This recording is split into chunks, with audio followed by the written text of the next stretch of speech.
Dear students, BA पाठ द्वितीय लोक प्रशासन विषय के अंतर्गत भारत में राज्य प्रशासन द्वितीय प्रश्न पत्र में आज हम राज्यपाल की सर्वकीय शक्तियों के बारे में पढ़ेंगे। अभी तक हमने राज्यपाल की कार्यपालिका शक्तियाँ, विधायी शक्तियाँ, वित्तीय शक्तियाँ एवं न्यायिक शक्तियों को पढ़ा है, समझा है। आज हम उनकी सर्वकीय शक्तियों को समझेंगे, पढ़ेंगे। ध्यान रखने वाली बात है कि राज्यपाल की सर्वकीय शक्तियों से क्या मतलब है।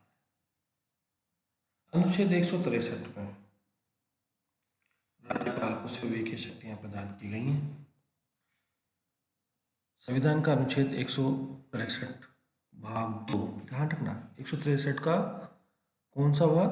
दूसरा पार्ट 2 के अनुसार यदि यह प्रश्न उपस्थित हो जाए कि कोई विषय ऐसा विषय है या नहीं जिसमें संविधान के अनुसार राज्यपाल को विवेक अनुसार कार्य करना है, वहां अंतिम निर्णय राज्यपाल का, उसे इस संबंध में मंत्रिपरिषद से किसी भी तरह की सलाह लेने की आवश्यकता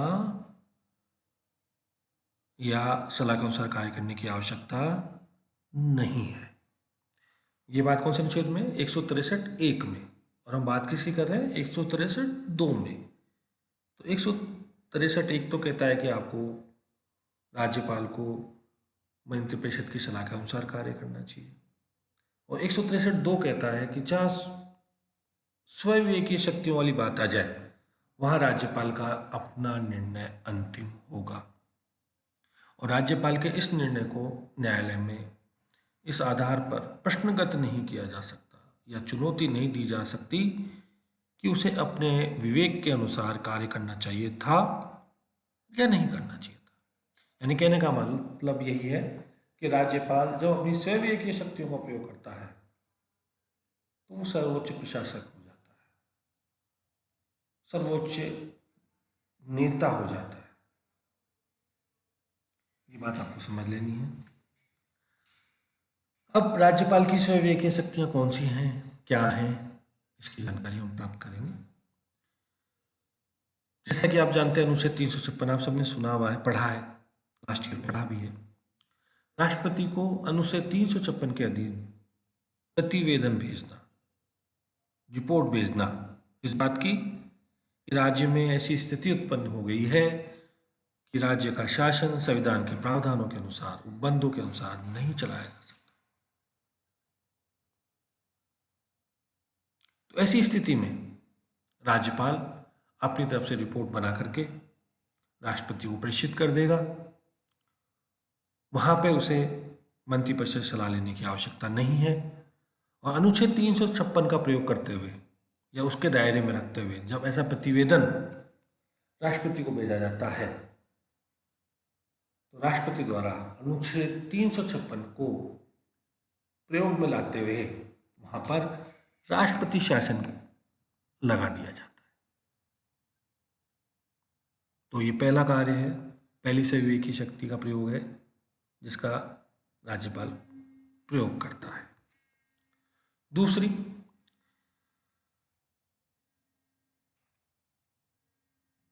प्रमुख बात है कि प्रतिवेदन भेज दिया, संवैधानिक तंत्र असफल हो गया है, राष्ट्रपति शासन लगा दिया गया है, तो उस सूरत में जो सरकार, जो राज्य सरकार, जो मंत्रिमंडल, मंत्रिपरिषद कार्यरत थी वो समाप्त हो जाएगी,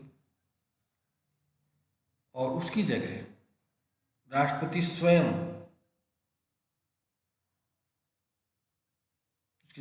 राज्यपाल स्वयं राष्ट्रपति के अभिकर्ता के रूप में, केंद्र सरकार के प्रतिनिधि के रूप में वहां पर कार्य करेगा।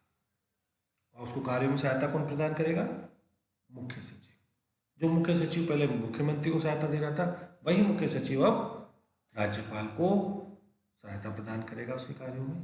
तो बात ध्यान से समझ लेनी कि अनुच्छेद 356 राष्ट्रपति द्वारा लगाया जाता है, लेकिन कब लगाया जाता है? राज्यपाल के प्रतिवेदन भेजने पर। जब राज्यपाल के प्रतिवेदन भेज दिया जाता है, अनुच्छेद 356 के तहत राष्ट्रपति शासन लगा दिया जाता है।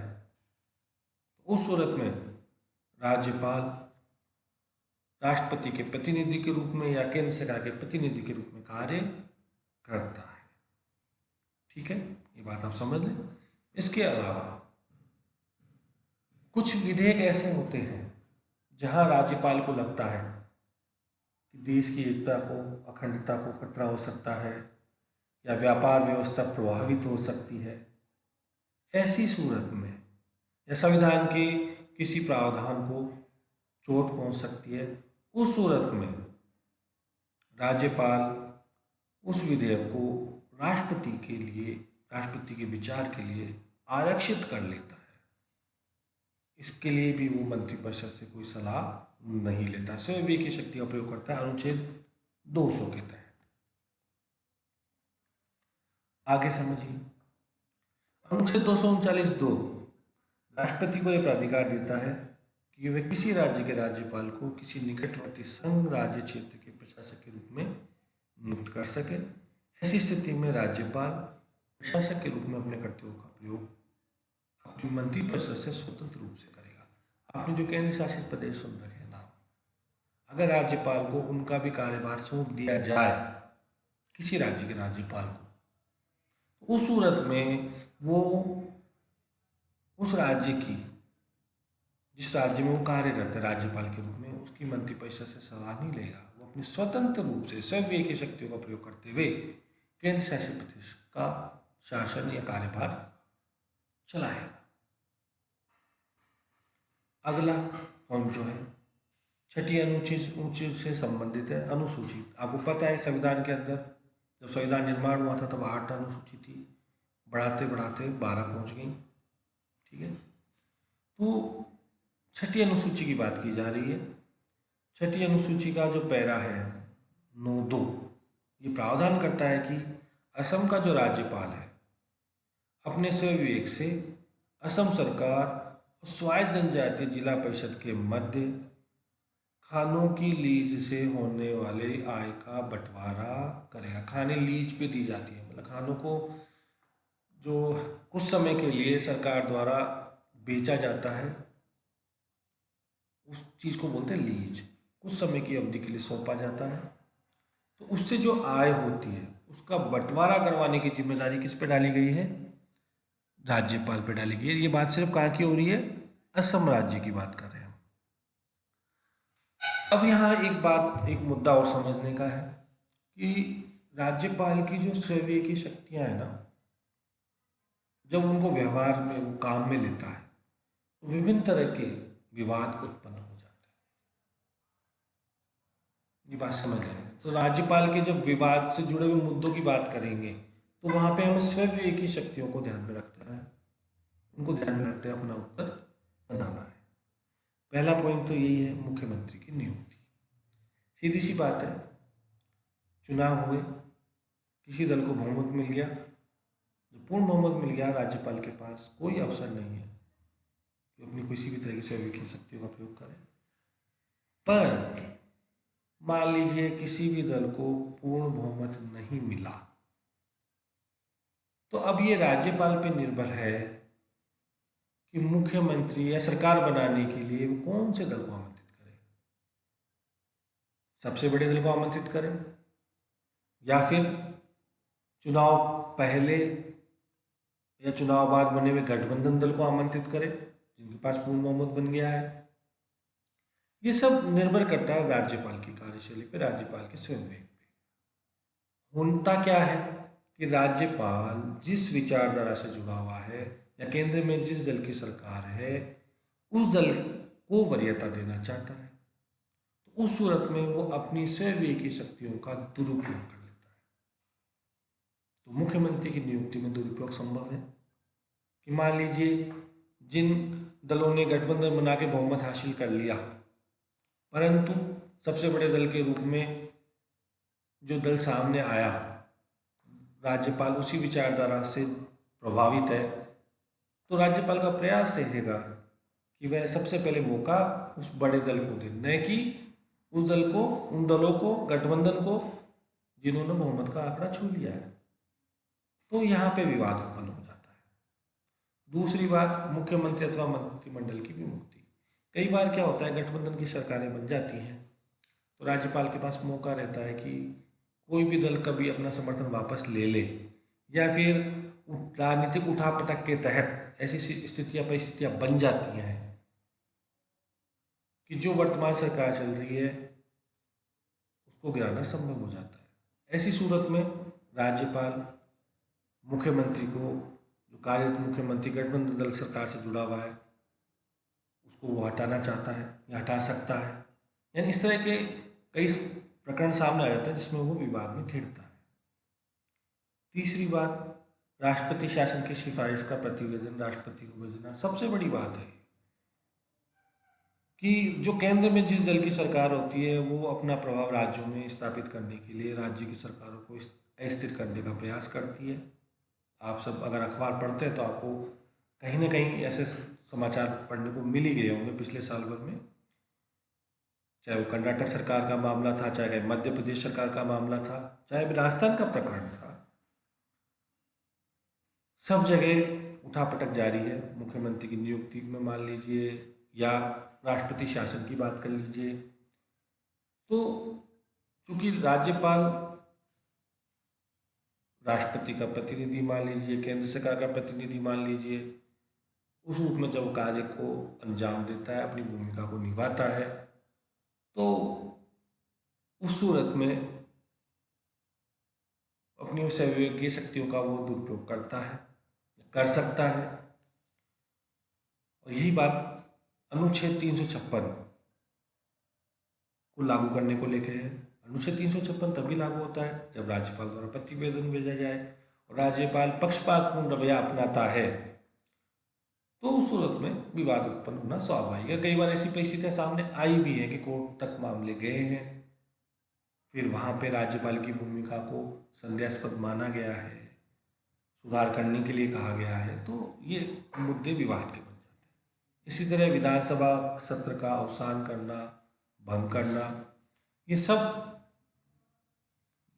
राज्यपाल को मुख्यमंत्री की सलाह से होता है। लेकिन अगर राज्यपाल को लगता है कि मुख्यमंत्री के पास, सरकार के पास बहुमत नहीं है या बहुमत खो चुकी है, उस सूरत में राज्यपाल अपनी सहयोगी शक्तियों का प्रयोग करता है, तो वहां पे जाकर मुख्यमंत्री वर्सेज राज्यपाल विवाद उत्पन्न हो जाता है। अभी कलराज मिश्र का जो उदाहरण हमारे राजस्थान सरकार का सामने आया था, जिसमें विपरीत परिस्थितियां थी कि मुख्यमंत्री कहे थे कि आप सत्र आयोजित करें और राज्यपाल किसी न किसी तरीके से उसको टालना चाह रहे थे, लेकिन चूंकि संवैधानिक व्यवस्था है, राज्यपाल मना नहीं कर सकते। अगर मुख्यमंत्री सत्र आयोजित करवाना चाहता है तो हमारे यहाँ सत्र शुरू हो चुका है, वर्तमान में सत्र जारी भी है। तो ये ऐसे मुद्दे हैं जहाँ टकराव की स्थितियाँ उत्पन्न हो जाती हैं। आपको ध्यान रखना है कि राज्यपाल की जब भूमिका का वर्णन करें तो आपको स्वविवेकी शक्तियों के संदर्भ में उसके विवादास्पद मुद्दे सामने लेके आए।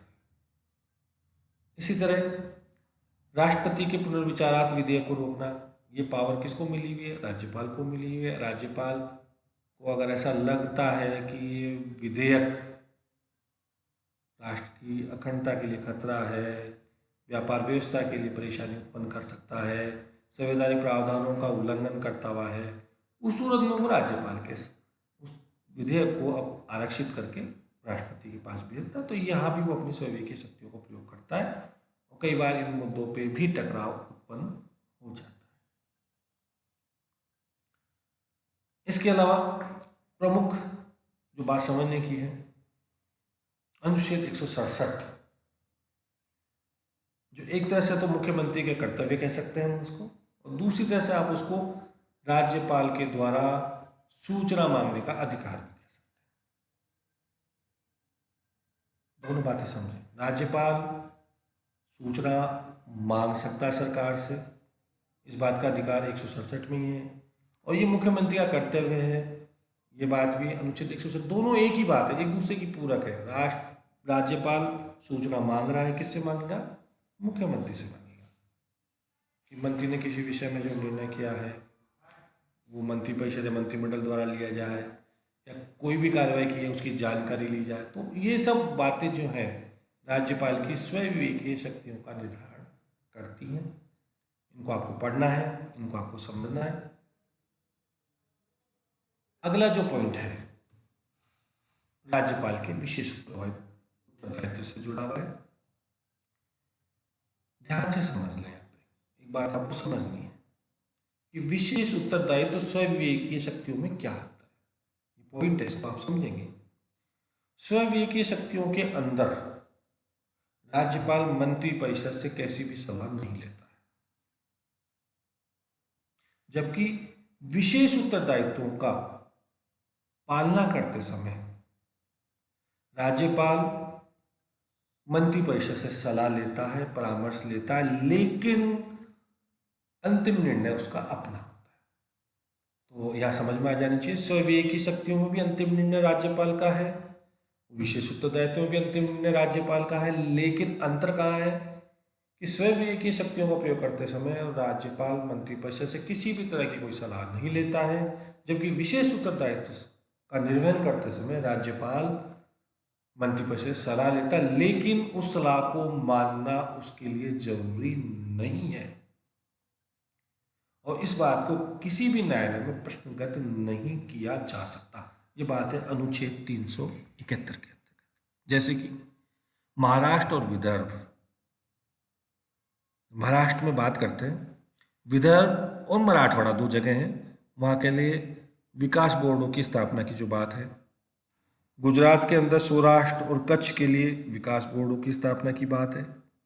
नागालैंड में पहाड़ी क्षेत्र में कानून एवं व्यवस्था के संबंध की बात है। असम जनजाति क्षेत्र की प्रशासनिक व्यवस्था की बात है। मणिपुर पहाड़ी क्षेत्र में प्रशासनिक व्यवस्था से जुड़ी बात है। सिक्किम में सामाजिक और आर्थिक विकास के साथ शांति सुनिश्चित करने की चाहे बात है। अरुणाचल प्रदेश में कानूनी व्यवस्था को बनाए रखने की बात है। तो यहाँ ध्यान रखने वाली बात है कि ये जो विशेष उत्तरदायित्व है जिनका निर्वहन राज्यपाल करता है, वो किसके निर्देशानुसार करेगा? राष्ट्रपति के निर्देशानुसार करता है और उसी के अधीन रहते हुए वह अपनी स्वविवेकी शक्तियों का प्रयोग करता है। आज के लिए इतना ही। ओके।